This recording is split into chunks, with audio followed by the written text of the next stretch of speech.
Episode के starting में च्योन अपने टीम को कहता है, मैं तुम्हें ऑर्डर दे रहा हूँ, मियोंग की टीम में जितने भी हों सभी के एक पैर और सारे उंगलियों को तोड़ दो। यह सुनकर मियोंग की टीम की हालत ही खराब हो गई थी। वहीं पर गालियन जो कि ग्रुप 12 का है, वो सोच रहा था अगर हम भी यूम्पा के बातों में फंस जाते तो हमारा भी यही हाल होता। तभी अचानक से मियोंग उठ जाता है और वो कुछ अलग ही लग रहा था, जैसे कि वो किसी को भी जिंदा ही खा जाएगा। और वो सीधा भागता है च्योन के ऊपर हमला करने। ये देखकर ह्योबोंग चिल्लाकर च्योन को इसके बारे में बताता है। तभी सीन कट होता है यूचन और उसके टीम के ऊपर, जो कि 7 डीमन सोर्ड के टेक्निक को प्रैक्टिस कर रहे थे, पर कुछ भी ठीक से नहीं हो रहा था। यूचन सोच रहा था ये काफी अजीब है, किताब में जैसे लिखा गया है हम बिल्कुल वैसे 7 डीमन सोर्ड को परफॉर्म कर रहे हैं, पर ये फिर भी ठीक नहीं हो रहा। ये सभी लोग एडवांस मार्शल आर्टिस्ट है तो उन्होंने ऑलरेडी इस टेक्निक को मास्टर कर लिया होगा, पर आखिर हम सभी लोग एक साथ ही मिलकर इसे सही से यूज क्यों नहीं कर पा रहे। यूचन फिर कहता है चलो ब्रेक लेते हैं और ये किताब मुझे फिर से पढ़ना पड़ेगा, देखना होगा कि आखिर हम लोग कहाँ गलती कर रहे हैं। यूचन फिर एक कैडेट गंपिल से पूछता है, तुम एक ऑडियंस की तरह इसे देख रहे थे तो तुम्हें यह कैसा लगा? क्या तुम्हें लगता है कि हमने फॉर्मेशन को सही से परफॉर्म किया है? गंपिल थोड़ा झिझक रहा था कि आखिर उसे क्या कहना चाहिए। यूचन कहता है देखो तुम घबराओ मत, अपने जो थॉट्स हैं उन्हें खुलकर बताओ।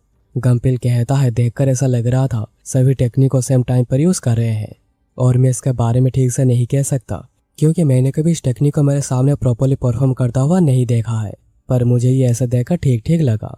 यूचन कहता था तुम्हें भी ऐसा ही लग रहा है। तभी वहाँ पर कुछ कैडेट्स आ जाते हैं जिनके मुंह में कपड़ा बंधा हुआ था और वो अपने साथ कुछ कैडेट्स को लेकर भी आए थे। यूचन पूछता है आखिर तुम लोग कौन हो? मास्क वाला कैडेट कहता है यह मैं हूँ मास्टर। यूचन कहता है यह वॉइस तो, क्या तुम यूम्पा हो? तुम्हारे इस चेहरे को क्या हुआ और तुम किसे कंधे पर उठाकर यहाँ पर लाए हो? यूम्पा फिर उसे नीचे फेंक देता है और दूसरे कैडेट्स भी। यूम्पा कहता है ये रहे जियोन के सबॉर्डिनेट्स और ये रहा आपका जियोन। यूचन ये देखकर हैरान होकर पूछता है जियोन आखिर तुमने क्या किया है उसे इस हाल में लाने के लिए? यूम्पा कहता है अगर मियोंग ना होता तो यहीं पर ही हमारा अंत हो जाता। वो दी डीमनिक ब्लड रिवर्सल टेक्निक को सीख रहा था और इस टेक्निक का नाम सुनते ही यूचन को झटका लगता है, क्योंकि the demonic blood reversal technique एक ऐसी टेक्निक है जो कि की को कंट्रोल करती है और तुम्हारे ब्लड को ब्लड पॉइंट में से रिवर्स फ्लो करती है, पर यह तुम्हारे जी को भी डिस्ट्रॉय करती रहेगी। तुम इसका जितना इस्तेमाल करते रहोगे उतना, इसका ज्यादा इस्तेमाल करने से तुम पागल भी हो सकते हो, इसलिए इसे डेंजरस मार्शल आर्ट की कैटेगरी में रखा गया है, इवन कल्ट के अंदर भी। यूचन कहता है सच में मियोंग पागल हो गया है। मैं शर्त लगाकर कह सकता हूँ कि वो पूरा पागल हो गया होगा और वो पागलों की तरह ही हर किसी के ऊपर ही हमला कर रहा होगा, ये देखे बिना कि कौन उसका टीम में है और कौन नहीं। एनीवे तुमने बहुत ही अच्छा काम किया है। ऑनेस्टली मैंने सोचा नहीं था कि तुम लोग इतना कुछ कर पाओगे। मैं सच में तुम लोगों से बहुत ही ज्यादा इम्प्रेस हुआ हूँ। तो फिर च्योन को इन्फॉर्मरी भेजने से पहले और वो अपने ब्लड की मदद से च्योन के हाथों का नस काट देता है और कहता है कि मैं तुम्हारी तरह नहीं हूँ, मैं तुम्हारे डेंटिन को डिस्ट्रॉय नहीं करूंगा। गालियो ने सब देखकर पूरा ही डर गया था और सोच रहा था उसने उसके हाथ के नस को काट दिया जबकि वो पहले से ही इस हालत में है। वो सच में काफी क्रूर है जो कि किसी के ऊपर भी दया नहीं करता। यूचन यहाँ पर च्योन के मुंह पे जो कपड़ा बंधा हुआ था उसे खोलता है च्योन का चेहरा देखने के लिए, पर वो देखता है कि ये तो च्योन है ही नहीं, ये कोई और है। तभी यूम्पा यूचन को फेस पर एक जोरदार पंच मारता है, जो देखकर गंपिल और बाकी सब बहुत ही गुस्सा हो जाते हैं और कहते हैं कि बेवकूफ यूम्पा तुम ये सब क्या कर रहे हो। पर तभी गंपिल के चेहरे पर एक पंच गोवांग मारता है। गंपिल कहता आखिर तुम लोग कैसे उठ गए? गोवांग फिर बाकी सबको कहता है चलो उठ जाओ, नाटक पूरा हुआ, और च्योन की पूरी टीम उठकर खड़ी हो जाती है। सेंगहुआ कहती है कि ये तो बहुत ही जल्दी था, मुझे लगा था कि हमें थोड़ा और ऐसे नाटक करना होगा। ह्योबोंग सोच रहा था अच्छा होता अगर हम थोड़ा रेस्ट कर पाते। वहीं पर बाइक कह रहा था वेल सब कुछ प्लान के हिसाब से गया। यूचन का टीम का कैडेट जिहान कहता है तुम लोगों ने हमें धोखा दिया है। गंपिल सोच रहा था मास्टर यूचन को क्या हुआ, क्या वो नॉकआउट हो गए? और ग्रुप 12 का क्या, वही लोग तो उसे यहाँ पर लेकर आए हैं। तभी दूसरा कैडेट जीन्यू यूम्पा के ऊपर हमला करने के लिए आ जाता है, इस गुस्से में कि उसने उन्हें धोखा दिया है। और वो जैसे यूम्पा का कपड़ा हटाने के लिए जाता है, यूम्पा कहता है मैं बिलीव नहीं कर पा रहा, तुम लोगों का यूम्पा के ऊपर इतना कम भरोसा है और शायद तुम्हें यह कपड़ा हटाना ही नहीं चाहिए था। और हम देखते हैं कि ये यूम्पा नहीं च्योन है। जब मियोंग डीमनिक ब्लड रिवर्सल टेक्निक का इस्तेमाल करके हमला करने के लिए आ रहा था और ह्योबोंग ये देखकर च्योन को अलर्ट कर देता है, पर तभी बीच में आ जाता है बाइक जो कि उसे किक मारता है, पर बाइक ही किक के झटके की वजह से पीछे हट जाता है। कितना पावरफुल नॉकबैक था, उसकी की तो ड्रामेटिकली बहुत ही ज्यादा बढ़ गई है। मियोंग तभी गुस्से में बाइक को मारने के लिए जाता है, पर च्योन तभी बस उसके हाथ को पकड़कर ही उसे रोक देता है और उसे एक ही हाथ से उसे उठाकर पटक देता है और फिर जंप करके उसका फेस पर एक जोरदार पंच मारता है। च्योन सोच रहा था वो ऐसा मारेगा नहीं, क्योंकि उसका शरीर डीमनिक ब्लड रिवर्सल की वजह से बहुत ज्यादा ड्यूरेबल हो गई है। ह्योबोंग फिर आकर पूछता है, मास्टर क्या आप ठीक है? चियोन कहता है कि चिंता मत करो, मैं ठीक हूँ। ह्योबोंग कहता है, तो ये था the demonic blood reversal technique. ये पहली बार है जबकि मैंने कुछ ऐसा देखा है। गोवांग कहता है कि ऐसा मार्शल आर्ट को मास्टर करना जो कि कल्ट में ही बैन है, इसकी वजह से उस एकेडमी से भी निकाला जा सकता है। पर हम अभी बाकियों का क्या करेंगे? आपने जैसे कहा था हमने उनके एक पैर और उंगलियों को तोड़ दिया है। चियोन कहता है, अभी के लिए उन्हें इन्फर्मरी भेज दो। ह्योबोंग फिर कहता है, अब जबकि हम लोगों ने ओजोंग का बदला ले लिया है और हमें पता चल गया है कि आखिर सबके पीछे कौन था, तो क्यों ना हम लोग जाकर। गोवांग कहता है कि ह्योबोंग शांत हो जाओ, मुझे पता है तुम काफी फ्रस्ट्रेटेड हो, पर हमारे पास अभी उतने लोग नहीं हैं जिनकी मदद से हम उन्हें फेस कर पाए। वो अमीन कहता है, ये तो सच है और हमें बस मैन पावर ही नहीं बढ़ानी, हमें एटलीस्ट 2 इनफ लेवल के एक्सपर्ट चाहिए बाइक की तरह, ताकि हम उनसे फाइट कर सके। सांगवा कहती है, क्या मैं और गोवांग मिलकर एक साथ एक इनर लेवल को फेस नहीं कर सकते? गालियन कहता है, अगर तुम्हें मदद चाहिए तो हम लोग तुम्हारी मदद कर सकते हैं। चियोन गालियन का ऑफर सुनकर थोड़ा सोचता है और फिर कहता है, थैंक यू गालियन, पर हाउएवर तुम्हारे ग्रुप के मदद से भी ये सब करना काफी डेंजरियस होगा, लगता नहीं कि हम ये कर सकते हैं। पर अभी पहले उन लोगों को इन्फर्मरी लेकर जाओ, हम लोग रिवेंज के बारे में बाद में सोचेंगे। फिर इन्फर्मरी से वापस आने के बाद चियोन कहता है, सभी लोग तैयार हो जाओ, हम अभी जाकर यूचन के ऊपर अटैक करेंगे। गोवांग कहता है, लॉर्ड क्या आपने प्लान के बारे में सोच लिया है? और प्रेजेंट में यूचन के टीममेट्स कह रहे थे, पर आखिर कैसे? तुम्हारी वॉइस तो डेफिनेटली यूम्पा की थी। चियोन तभी वॉइस चेंजर को डीएक्टिवेट कर देता है और कहता है, अब तुम लोगों को यह वॉइस कैसा लग रहा है? ये देखकर यूचन के टीममेट्स और चियोन के टीममेट्स दोनों ही काफी हैरान थे। सांगवा कह रही थी, मैं अभी बिलीव नहीं कर पा रही, आखिर उन्होंने ये सब कैसे किया? और क्या तुम लोगों ने यूचन के टीम के लोगों का फेसेस को देखा है? वो सभी लोग सच में काफी फनी दिख रहे हैं। जीनियो गुस्से में कहता है, तुम जैसे लोगों की हिम्मत कैसे हुई हमें बेवकूफ बनाने की? और जीनियो गुस्से में हमला करने के लिए जाता है। गमलिप कहता है, नहीं रुक जाओ, पर जीनियो नहीं रुकता। गमलिप सोच रहा था, अगर वो चियोन के ऊपर जा रहा है हमला करने और वो असली में चियोन है, तो यह हो ही नहीं सकता कि तुम उसे फेस कर सकते हो। जीनियो यहाँ पर फिश टेक्निक का इस्तेमाल करके हमला करता है, पर चियोन के लिए यह सब बच्चों का खेल है और वो एक ही हाथ से बड़े आसानी से उसके हमले को रोक देता है। ये देखकर जीनियो सोच रहा था, आखिर वो मेरा टेक्निक को इतनी इजीली रोक कैसे सकता है? चियोन फिर जीनियो से नेम टैग ले लेता है, जिससे कि जीनियो और भी गुस्सा हो जाता है और बड़े गुस्से में जीनियो हमला करने के लिए आगे बढ़ता है। चियोन सोच रहा था शायद वो इनर लेवल का एक्सपर्ट है, जिस वजह से वो मेरे एक हिट से डाउन नहीं हुआ, पर चियोन उसे इतने जोर से पंच मारता है कि उसके मुंह से खून निकलने लगता है। तभी नैनो कहता है, आपके 60 मीटर पीछे पावरफुल एनर्जी फॉर्म हो रही है, और इसलिए चियोन तभी चिल्लाकर कहता, सभी लोग नीचे झुक जाओ। और चियोन एक बड़े से कीब्लेड को समन करता है और चियोन के कीब्लेड को देखकर सभी काफी डर गए थे। तभी यूचन कहता है, ये कितनी शर्म की बात है, मैं पहले तुम्हारे सरप्राइज हमले का बदला लेना चाह रहा था। चियोन कहता है, तो तुम फाइनली उठ गए। यूचन कहता है, तुम कहना चाह रहे हो कि तुम मेरा इंतजार कर रहे थे? चियोन कहता है, मैं तुम्हारे सरप्राइज हमले को तुम्हें हराने का एक्सक्यूज बनाना नहीं चाहता। यूचन सोच रहा था, जब मैं उसे ट्रेनिंग फैसिलिटी के सामने मिला था वो तभी कोई नौसिखिया बच्चा था, पर उसकी ग्रोथ रेट तो बहुत ही अमेजिंग है, मुझे तभी उसके एक हाथ को काट देना चाहिए था, और मुझे उसके एक हाथ को काटना ही पड़ेगा इससे पहले कि वो मुझसे ज्यादा स्ट्रॉन्ग हो जाए। गमलिप सोच रहा था, मास्टर बहुत ही ज्यादा सीरियस हो गए हैं, मतलब कि उन्होंने चियोन का प्रॉपर ओपोनेंट के तौर पे चुन लिया है। गोवांग सोच रहा था, अगर हमारे लोग यहाँ पर हार जाते हैं तो हमारा ग्रुप भी यहाँ पर ही खत्म हो जाएगा। तभी यूचन पलक झपकते ही चियोन के सामने आ जाता है और फैंटम ब्लेड स्ट्राइक का इस्तेमाल करता है, जो देखकर चियोन भी हैरान था। चियोन सोच रहा था, ब्लेड क्लान की टेक्निक है जो कि बटरफ्लाई डांस के राइवल कर सकती है। अगर मैं उसके जैसे स्ट्रॉन्ग ओपोनेंट के खिलाफ मेरा सब कुछ इस्तेमाल नहीं करता तो ये बेवकूफ़ी होगी। उसके खिलाफ मैं एक स्वॉर्ड टेक्निक का इस्तेमाल करता हूँ। यूजन ये देखकर सोच रहा था, एक स्वॉर्ड की, आखिर वो क्या करने की सोच रहा है? दोनों फिर एक दूसरे के ऊपर हमला करने के लिए आगे बढ़ते हैं और यूजन कहता है, फैंटम ब्लेड स्ट्राइक कुछ ऐसा नहीं है जिसे कि तुम ब्लॉक कर सकते हो एक ऑर्डिनरी स्वॉर्ड टेक्निक से। यूजन फिर आगे बढ़कर हमला करता है और उसके की ब्लेड की कर्व ऐसी थी कि उसे रोकने में चियोन की हालत ही खराब हो जाती है और वो काफी पीछे भी खिसक गया था।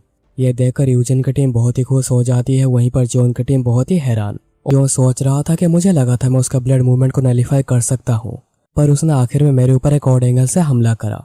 ऐसे ऑड मूवमेंट को यूज करने से किसी का भी हाथ अकड़ सकता है, पर लगता है कि उसने इसकी काफी प्रैक्टिस करी है। ऑल्सो उसके पास मेरे से थोड़ी ज्यादा नेगोंग है। ऑनेस्टली वो एक सीनियर ऑफिसर के खिलाफ भी लड़ सकता है। यूजन कहता है, तुम काफी लकी हो, मैं तुम्हारे हाथ को इसी स्ट्राइक से काटना चाह रहा था। क्यों ना तुम उस टेक्निक को यूज करना ही बंद कर दो जो कि तुम्हें सही से यूज करना नहीं आता। क्यों ना तुम अपने बटरफ्लाई डांस को ही कंटिन्यू करो। चियोन कहता है, क्या कहा? Incomplete sword technique? यूजन कहता है, क्या तुम्हें सच में लगा था मैं तुम्हारे स्वॉर्ड टेक्निक को रिकॉग्नाइज नहीं करूंगा? जो सोच रहा था क्या उसने डेस्ट्रक्टिव और टेक्निक को पहचान लिया है जो कि ग्रेफ स्टोन में थी। यूजन कहता है लगता है कि तुम 7 डीमन स्वॉर्ड को इंस्ट्रक्टर की तरह मिमिक करना चाहते हो, पर वो चीज़ मेरे ऊपर काम नहीं करेगी। चियोन कहता है अच्छी बात है कि उसे इसके बारे में नहीं पता। यूजन फिर कहता है मैं तुम्हें वार्न कर रहा हूँ, अगर तुम जिद्दी होकर उसे इनकम्प्लीट स्वॉर्ड टेक्निक का इस्तेमाल करते रहोगे तो मैं तुम्हारे दाहिने हाथ को परमानेंटली काट दूंगा, और वो भी बस मेरे 5 मूव्स के अंदर ही। चियोन कहता है क्या तुम एक बैट लगाना चाहोगे। यूजन कहता है एक बैट मतलब। चियोन कहता है तुम ही तो क्लेम कर रहे हो कि तुम मुझे हरा दोगे मेरी इनकम्प्लीट स्वॉर्ड टेक्निक के साथ, और वो भी बस मेरे 5 मूव्स के अंदर ही, तो इस बैट में तुम्हारा ही पलड़ा भारी रहेगा। यूजन कहता है अपना ध्यान रखना। चियोन फिर कहता है चलो हम लोग हमारे सारे योलो नेम टैग्स को ऑन दी लाइन रखते हैं इस मैच के लिए।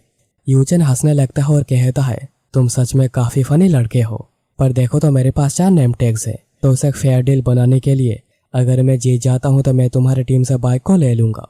बाइक सोच रहा था वो अभी भी मेरे पीछे ही पड़ा है, कहीं चियोन इसमें हाँ तो नहीं कह देगा ना, और चियोन इस पर राजी हो जाता है।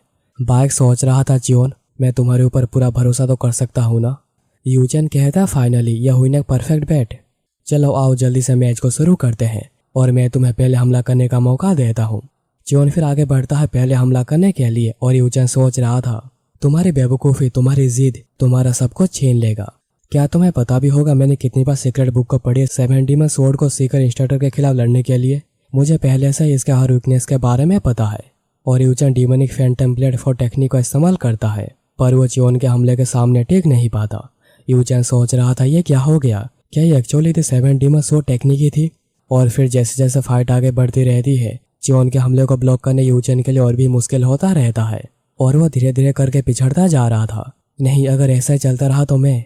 और यूजन काउंटर अटैक और बचने के लिए फैंटम ब्लेड 5 टेक्निक का इस्तेमाल करता है, पर चियोन उसके हमले को डॉज कर देता है। ये सब क्या हो रहा है, आखिर वो इतना फास्ट कैसे हो सकता है।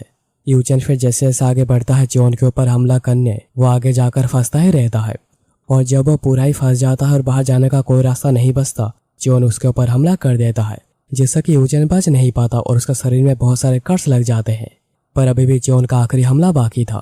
तभी सीन कट होता है यूजन के पास्ट में, जब वो ट्रेनिंग कर रहा था। ब्लड क्लान का प्रिंस कैंडिडेट यूजन उसके चंचल पर्सनालिटी से बिल्कुल ही उल्टा, वो एक्चुअली एक हार्डवर्किंग जीनियस है जो कि हड्डियां दर्द करने तक प्रैक्टिस करता रहता है। और एकेडमी को ज्वाइन करने से पहले ही यूजन इनेप्ट एक्सपर्ट लेवल तक पहुंच चुका था।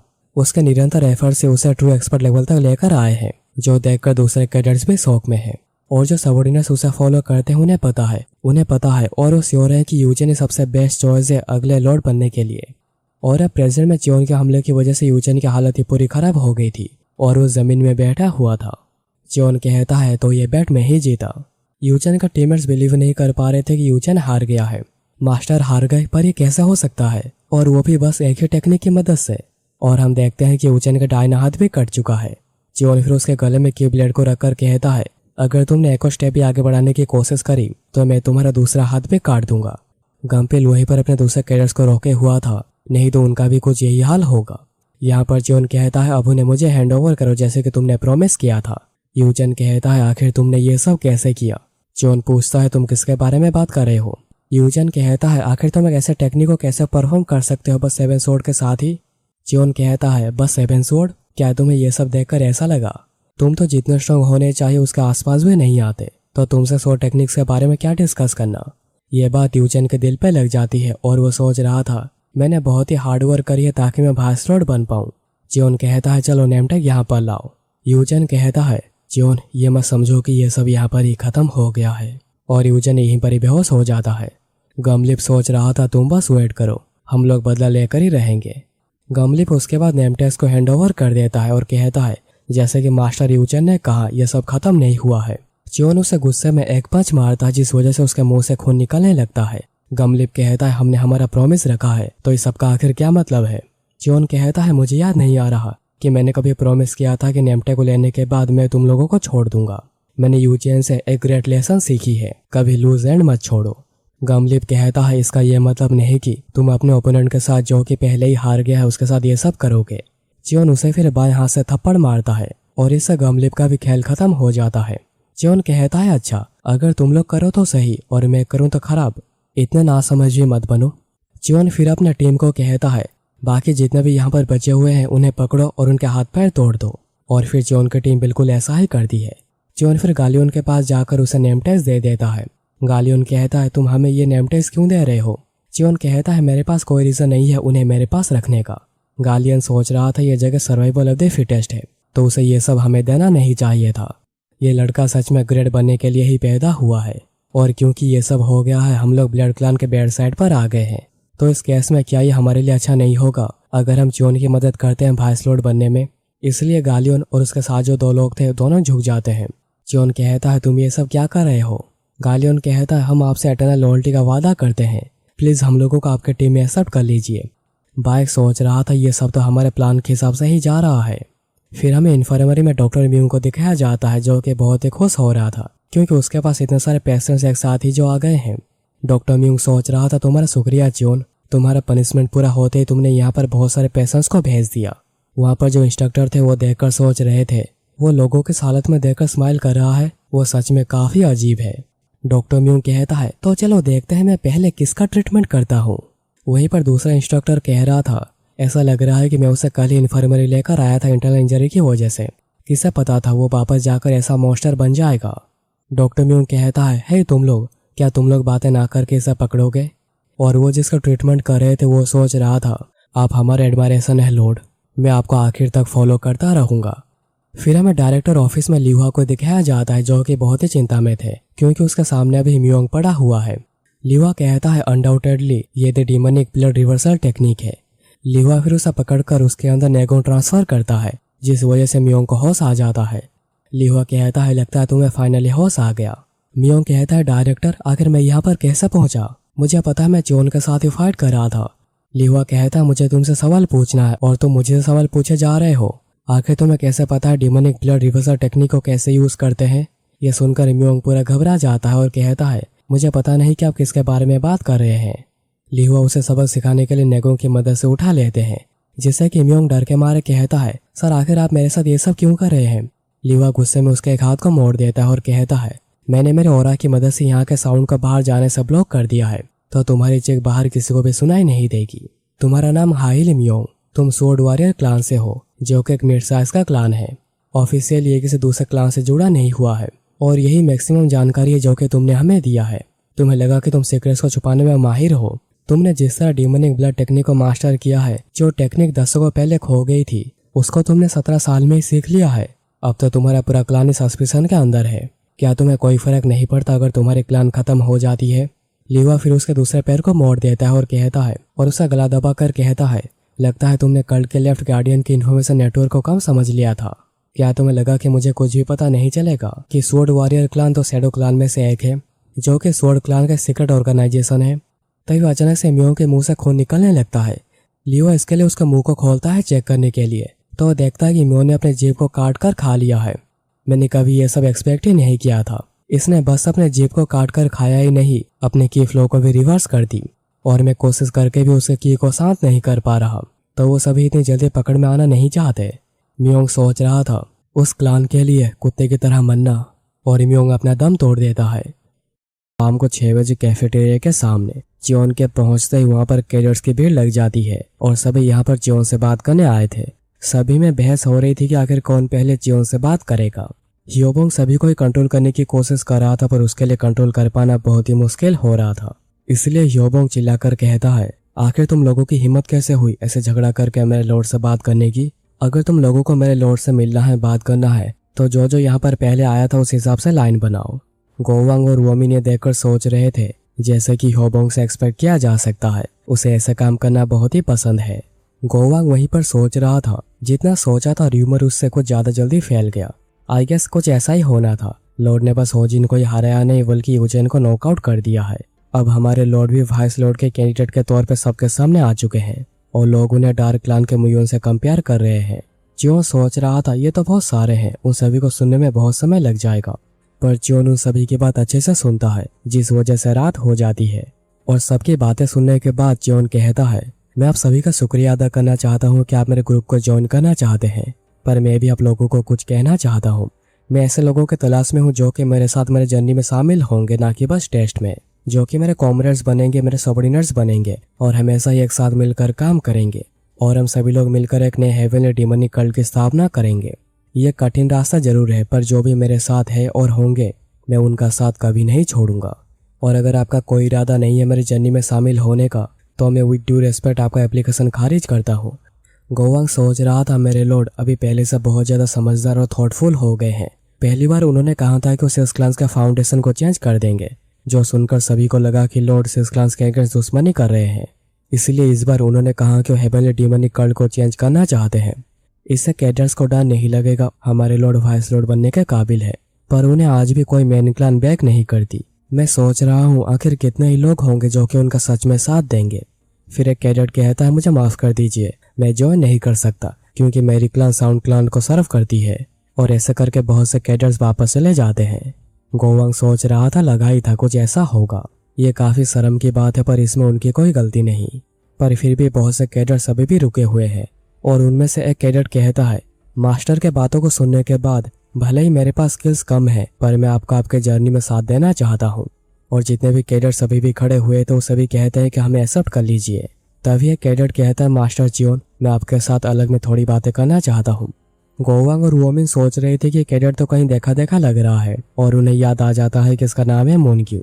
वोमिन फिर साउंड टेलीपैथी की मदद से जियोन को कहता है लॉर्ड आपको कुछ भी करके मोनग्यू को हमारी टीम में शामिल करना ही होगा। जियोन पूछता है आखिर ऐसा क्यों? वोमिन कहता है मोनग्यू 9 काउंसिल एल्डर मुयोन का पोता है। कहानी में आगे बढ़ने से पहले हम ये जान लेते हैं कि आखिर इन एल्डर्स की पोजीशन कल्ट में क्या होती है। कल्ट के टॉप पर आते हैं लॉर्ड, उसके बाद आते हैं 12 काउंसिल एल्डर्स जो कि डायरेक्टली लॉर्ड के नीचे होते हैं। 6 मैन क्लास के काउंसिल एल्डर को छोड़ दें तो बाकी जो 6 लोग हैं उन्होंने अपनी जगह अपनी एबिलिटी से हासिल करी है। अगर हम स्पेसिफिकली 9th काउंसिल एल्डर मुयोन की बात करें तो वह डार्क ड्रैगन पाम क्लान से बिलोंग करते हैं। उन्होंने लास्ट ग्रेट डिमोनिक वॉर में लड़ा था और उसी अचीवमेंट की वजह से वह आज यहाँ पर पहुंच पाए हैं। और इस ग्रेट डिमोनिक वॉर का मतलब है एक war between forces of justice and demonic cult. मुयोन के पास सिर्फ पावरफुल मार्शल आर्ट्स ही नहीं, उनके पास ग्रेट एक्यूमेन भी है, जिसकी मदद से उन्होंने डार्क ड्रैगन पाम क्लान को सिक्स क्लान्स के राइवल के तौर पे खड़ा कर दिया है। इसलिए डार्क ड्रैगन पाम क्लान के डिसेंडेंट को एक वाइस लॉर्ड के कैंडिडेट के तौर पे देखा जा रहा है। और प्रेजेंट में मून को लंगड़ाता हुआ चल रहा था, जो देखकर वोमिन और गोवांग सोच रहे थे उसे आखिर क्या हुआ, वो लंगड़ा क्यों रहा है। मूनग्यू फिर जियोन को साइड में लेकर आता है बात करने। मूनग्यू पूछता है तुम्हारे पास अभी 6 नेम टैग्स है ना? जियोन कहता है तुमने सही कहा। मूनग्यू कहता है कि उनमें से एक नेम टैग मेरा भी है। 6 मैन क्लास मुझे कंटिन्यूसली अपने ग्रुप में रिक्रूट करने की कोशिश कर रही थी क्योंकि मैं डार्क ड्रैगन पाम क्लान से बिलोंग करता हूँ, और मैंने उन्हें हर बार ही मना किया। फिर यूचेन मेरे पास तीसरी बार आया और कहा कि मैं तुमसे आखिरी बार पूछ रहा हूँ, क्या तुम मेरे सबऑर्डिनेट बनोगे? मैंने कहा कि मुझे माफ कर दो, मैं न्यूट्रल लेना चाहता हूँ और मैंने मेरा माइंड बिल्कुल भी चेंज नहीं किया है। मैं सिंपली डिमोनिक एकेडमी के ऊपर ही फोकस करना चाहता हूँ। और मैंने जब यह कहा उसके बाद उसने अचानक कि मेरे ऊपर हमला कर दिया और आखिर में मैं हार गया। उसने बस मेरे योलो नेमटेग नहीं लिया, मेरा बायां पैर और दाहिना हाथ तोड़ दिया और जाने से पहले धमकी देकर गया अगर मैं 3rd टेस्ट को पास करना चाहता हूँ तो मुझे उसके ग्रुप को ज्वाइन करना ही होगा। बाइक गुस्से में कहता है वह हरामी बस टैलेंटेड लोगों को लेने के लिए लालची नहीं, उनसे ऑब्सेस्ड है। मोनग्यू यहाँ पर कह रहा था मैं भी किसी भी ग्रुप को ज्वाइन करना चाहता हूँ और एक बार मैं रिकवर हो जाऊँ मैं बदला लेना चाहता हूँ, पर कोई भी ग्रुप मुझे एक्सेप्ट नहीं कर रही क्योंकि मेरा एक हाथ और पैर टूटा हुआ है। जियोन कहता है अच्छा तो इसके बारे में तुम अभी क्या करना चाहते हो? पर मुझे लगता है कि अभी भी कुछ लोग होंगे जो कि तुम्हारे स्किल्स के बेस पर तुम्हें ले लेंगे। मोनग्यू कहता है मैंने एको लीडर से बात करी थी और वो मुझे लेने के लिए मान गई थी, पर उसने 2 घंटे के अंदर ही अपना माइंड चेंज कर दिया और उसे बाद में पता चला कि यूचे ने उसे ये सब करने को कहा था। हियोबोंग कहता है आखिर कौन इतना हरामी हो सकता है? ऑनेस्टली मुझे काफी खुशी हो रही है कि लॉर्ड ने उसका दाहिना हाथ काट दिया है। मोनग्यू फिर कहता है मैं 3rd टेस्ट को पास करने के साथ साथ रिकवर होकर बदला लेना चाह रहा था, तभी मैंने सुना कि तुमने उसका एक हाथ काट दिया है। ऑनेस्टली मुझे पता नहीं चल पा रहा था कि मुझे खुश होना चाहिए या दुखी, क्योंकि तुमने उसे मेरे पहले ही सबक सिखा दिया, इसलिए तुम्हें यह भी रेस्पॉन्सिबिलिटी लेनी होगी। जियोन कहता है ये क्या कह रहे हो? मैं समझ पा रहा हूँ कि तुम्हें कठिन परिस्थिति में हो, पर तुम्हें ऐसा क्यों लग रहा है कि मैं तुम्हारी रेस्पॉन्सिबिलिटी लूंगा? तभी मोनग्यू नी डाउन कर कहता है मुझे माफ कर दो, मैं मेरे शब्दों के साथ ठीक नहीं हूँ और मैं काफी डिप्रेस फील कर रहा हूँ, तो मैं कुछ भी कह दे रहा हूँ, पर मैं चाहता हूँ कि तुम मुझे एक्सेप्ट करो मेरे टूटे हुए हाथ पैर को अनदेखा करके। जियोन कहता है तो क्या इसका मतलब तुम मुझे मेरे जर्नी में ज्वाइन करना चाहते हो या फिर तुम बस मेरे पास टेस्ट को पास करने के लिए आए हो? मोनग्यू फिर सोचने लगता है जब वो एकेडमी ज्वाइन करने के लिए जा रहा था उसके ग्रैंडफादर काउंसिल एल्डर मोनियो ने कहा था जब तुम एकेडमी को ज्वाइन करोगे हमेशा न्यूट्रल बने रहना, पर अगर तुम्हारे सामने कोई ऐसा आता है जिसे कि तुम सर्व करना चाहते हो, उससे अपना लोड मानते हो, तो कोई भी डिसीजन लेने से पहले उसे अच्छे से ऑब्जर्व करना। मुनग्यू कहता है क्या मैं तुम्हारे ग्रुप का भी ज्वाइन कर सकता हूँ और फिर तुम्हें बाद में बताऊं कि मैं तुम्हारी जर्नी में शामिल होना चाहता हूँ या नहीं। मैं प्रॉमिस करता हूँ ज़्यादा समय नहीं लगेगा। जियोन कहता है अगर ऐसी बात है तो मैं तुम्हें रिफ्यूज करता हूँ। वोमिन कहता है लॉर्ड ये क्या कर रहे हैं, वो अभी खराब परिस्थिति में है, क्यों ना आप उसके बारे में फिर से सोचे। वोमिन फिर साउंड टेलीपैथी की मदद से कहता है लॉर्ड आपको इसको लेकर बाद में रिग्रेट होगा अगर आप उसके जैसे टैलेंटेड कैडेट को जाने देते हैं। आखिर आप इतनी जल्दी गिव अप कैसे कर सकते हैं जिसे कि रिक्रूट करने के लिए दूसरे वाइस कैप्टन डेस्परेट है। गोवांग फिर टेलीपैथी की मदद से कहता है लॉर्ड मुझे लगता है अगर एक कैडेट इतना स्किल्ड है कि वो खुद एक लीडर बन सकता है, वो आपके सामने घुटना टेक कर खड़ा है आपके टीम को ज्वाइन करने के लिए, तो मुझे लगता है कि ज़्यादा चांसेस है वो हमारी जर्नी के लिए हाँ कह देगा। मुझे लगता है कि अच्छा होगा अगर आप उसे अभी के लिए एक्सेप्ट कर लेते हैं। जियोन कहता है अगर मैं उसके परिस्थिति की वजह से उसे एक्सेप्ट कर लेता हूँ तो दूसरे कैडेट्स का क्या जिन्हें मैंने रिजेक्ट किया है। मैं उस रूल से भाग नहीं सकता जिसको कि मैंने ही मेरे लिए तैयार किया है। मुनग्यू कहता है मास्टर क्या आप मुझे 4 दिन दे सकते हैं, तो जियोन कहता है कि नहीं। मुनग्यू कहता है 2 दिन। जियोन कहता है ना 1 दिन, पर फिर भी जियोन मना ही करता है। आखिर तुम इतने डेस्परेट क्यों है मेरे ग्रुप को ज्वाइन करने के लिए। नैनो जल्दी से उसके फेशियल एक्सप्रेशंस को स्कैन करो। मुनग्यू कहता है क्योंकि मैं जानना चाह रहा हूँ कि आखिर आप किस तरह के इंसान हैं। नैनो तभी कहता है फेशियल एक्सप्रेशंस को रीड किया नहीं जा पा रहा। जियोन पूछता है ऐसा क्यों, तो नैनो कहता है क्योंकि टारगेट का फेस पूरा कवर्ड आर्टिफिशियल स्किन से। जियोन सोच रहा था उसके कान और गले की स्किन थोड़ी अलग लग रही है, क्या यह कोई ह्यूमन स्किन है, आखिर वो अपना फेस छुपा क्यों रहा है। नैनो मुनग्यू के पूरे बॉडी को स्कैन करने के बाद कहता है टारगेट के फेस को छोड़कर उसकी उम्र 15 से 17 साल के अंदर है और टारगेट का जेंडर है फीमेल। जियोन सोच रहा था क्या वो अपनी आइडेंटिटी। मुनग्यू भी जियोन को देखकर सोच रहा था मुझे लगता है कि वो मेरे कान और गले को देख रहे हैं, तो क्या यह नहीं हो सकता। आखिर वो ऐसा कुछ कैसे रियलाइज कर सकता है जो कि खुद लेफ्ट गार्डियन भी नोटिस नहीं कर पाए। जियोन कहता है तुम तक लड़। मुनग्यू तभी जल्दी से कहती है एक्चुअली मैं आपके जर्नी में शामिल होना चाहती हूँ, मैंने सोच लिया है, प्लीज मुझे एक्सेप्ट कर लीजिए। वोमिन और गोवांग सोच रहे थे उसने अचानक कितनी जल्दी सोच लिया। मुनग्यू जियोन को साउंड टेलीपैथी की मदद से कहती है तुम जो कहना चाह रहे हो मैं उसके बारे में प्राइवेट में बात करना चाहती हूँ। और फिर हमें पता चलता है कि वोमिन पहले मुनग्यू के टीम में हुआ करता था, उसके बाद सभी उसे टीम में वेलकम करते हैं। जो सोच रहा था अब जबकि मेरा ग्रुप बहुत ही बड़ा हो गया है मुझे ग्रुप्स को सही से देखना होगा। आज मुझे 26 लोगों ने ज्वाइन किया है, तो अभी मेरे ग्रुप में टोटल 53 कैडेट्स हैं। मेरे पास टोटल 6 नेम टैग्स हैं, तो मुझे उस हिसाब से ग्रुप्स को तैयार करना होगा। और मैंने टोटल 5 ग्रुप लीडर्स चुन लिए हैं। ग्रुप 1 का लीडर गोवांग, ग्रुप 2 का लीडर होगा बाइक, ग्रुप 3 का सांगवा जो कि फीमेल कैडेट्स को लीड करेगी, ग्रुप 4 का लीडर वोमिन और ग्रुप 5 का लीडर गालियन होगा जो कि पहले लीडर रह चुका है।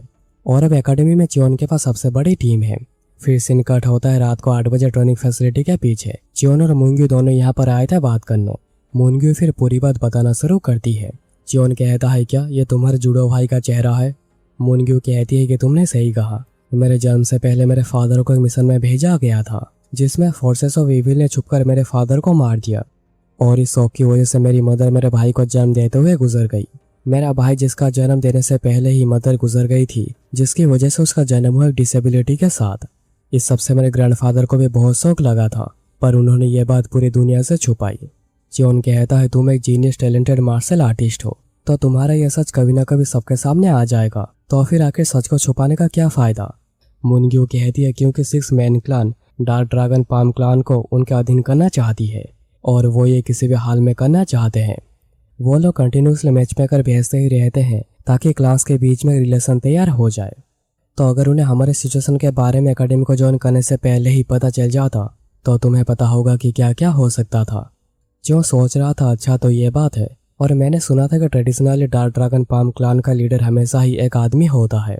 तो इस केस में अगर मुनग्यू की सच्चाई सबके सामने आ जाती तो मैच मेकर मुनग्यू के साथ ही 6 क्लान में से किसी एक के साथ करवा देता, जिस वजह से मुनग्यू के भाई मुनियू के एकेडमी को ज्वाइन करनी पड़ती और वो यहाँ पर काफी इजीली मारा जाता या फिर उसे मार दिया जाता। और जब क्लान का कोई वंशज नहीं बचता तो 6 क्लान में से कोई एक clan dark dragon palm clan को एब्जॉर्ब कर लेती, जिस वजह से उस क्लान में पावर बढ़ जाता बाकी 5 क्लान से और 6 क्लान में डिसबैलेंस क्रिएट हो जाती। मुनग्यू फिर कहती है इसलिए मैंने एकेडमी को एक लड़का बनकर ज्वाइन किया। अगर मैं एक अच्छा रिजल्ट ला पाती हूँ तो 6 क्लान्स भी इजीली हमारे ऊपर पंगा लेने नहीं आएंगे। जियोन कहता है किसी को तुम्हारे जेंडर के बारे में नहीं पता, तो तुमने अपना नाम अपने भाई के नाम पे क्यों नहीं रखा? मूनग्यू कहती है ये मैंने इसलिए किया, अगर मेरे सीक्रेट के बारे में पता चल जाता है, मैं पकड़ी जाती हूँ, तो इसके लिए बस मुझे ही सजा मिले, ना कि मेरे भाई और मेरे क्लान को। मूनग्यू फिर चली जाती है और जो सोच रहा था उसके बैक स्टोरी बहुत ही दुखद है, और वो भी बड़ी हुई अपने पेरेंट्स के बिना। मूनग्यू फिर कहती है कि तुम्हें भी पता है कि मैं ह्यूमन मास्क क्यों पहनती हूँ, तो प्लीज अपना प्रॉमिस रखना और इसके बारे में किसी को भी मत बताना। जियोन कहता है मैं प्रॉमिस करता हूँ मैं इसके बारे में किसी को भी नहीं बताऊंगा, पर क्या तुम्हारी वॉइस भी मॉडिफाइड है? मूनग्यू कहती है ऑफ कोर्स, और अगर चीजें थोड़ी सी भी इधर उधर हुई तो मैं पकड़ी जाऊंगी। जियोन सोच रहा था जो वो अपनी वॉइस मोटा करके बात करने की कोशिश कर रही है, उसका वॉइस ऐसा लग रहा है कि उसे खराश हो गई है, पर चलो क्लियर हो गया कि वो एक लड़की है। मूनग्यू कहती है मुझे मेरे नेचुरल वॉइस में बात करने में काफ़ी अच्छा लग रहा है, पर मैं जब भी मेरे वॉइस को फोर्स करती हूँ तो काफ़ी हस्कियर हो जाता है। मूनग्यू को फिर कुछ याद आता है और वो कहती है अभी टाइम हो गया है मास्क में ग्लू लगाने का, अगर मैं रोज़ ग्लू नहीं लगाऊंगी तो ये मास्क कभी भी गिर सकता है। मूनग्यू फिर जब अपना मास्क उतारती है तो जियोन उसे देखकर देखता ही रह गया था और कह रहा था तो क्या इसे ही खूबसूरत कहा जाता है? मूनग्यू फिर कहती है कि मैं बहुत ही खुश हूँ कि आप मेरे मास्टर हैं, और ये एपिसोड यहाँ पर ही ख़त्म हो जाती है।